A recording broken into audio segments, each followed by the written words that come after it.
நல்லா ஜெபிக்கிற ஒரு வாலிப பெண். எப்பொழுதும் எப்போ போனாலும் ஜெபம் பண்ணிட்டு போற அந்த வாலிப பெண்.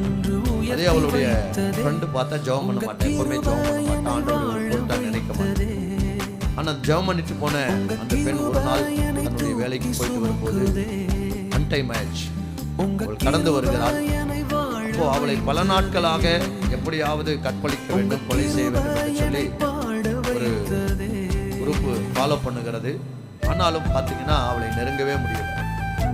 கடைசியில் என்ன நடந்ததுன்னா, அந்த கோபத்தில் அவளுக்கு பின்னாடி வந்து அவளுடைய தோழியை பிடித்து கற்பழித்து கொலை செய்து விடுகிறார்கள். கொலை செய்து அந்த குற்றத்தில் அவர் சிக்கிக் கொள்ளுகிறார்கள். அப்பொழுதுதான் போலீஸ் என்கொயரி பண்ணுது. அப்போ அந்த கொலை செய்தவர்கள் சொல்றாங்க, நாங்கள் எப்போ இந்த பொண்ணு தான் ஃபாலோ பண்ணோம், ஆனால் இந்த பொண்ணு எங்கள் கைக்கே கிடைக்கல. எப்போ பார்த்தாலும் இந்த பெண்ணோட பாடி கார்ட்ஸ் மாதிரி 2 பேர் கூட வந்துட்டே இருப்பாங்க. அதனால 2 பேர் எப்போவுமே பாடி கார்ட்ஸ் மாதிரி வந்துட்டே இருப்பாங்க. நாங்கள் நெருங்கவே முடியல.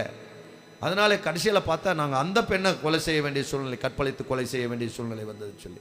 அப்போ இந்த பிள்ளைக்கு ஒரே ஆச்சரியம். என்னன்னு கேட்டால், நான் எப்போவுமே தனியாக தான் வரேன்னு, என் கூட்ட பாடி கார்ட்ஸ் யாருமே இல்லையே, யார் பாடி கார்ட்ஸாக இருப்பாங்கன்னு சொல்லி. அப்போ தான் நம்ம பாடணும், அவர் தூதர்களை கொண்டு நம்மை பாதுகாக்கிற கர்த்தர். அல்லேலூயா. அதனால நாம் பயப்பட வேண்டியதில்லை.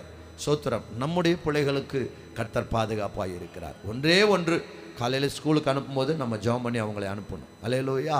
அவர் தூதர்களை கொண்டு பாதுகாப்பார். நாமும் தனிமையில் போகும்போது, அன்டைமில் வரும்போது, நாமும் ஜெபம் பண்ணிட்டு வரும்போது கர்த்தர் நம்மோடு அவர் தூதர்களை அனுப்புவார். அல்லேலூயா.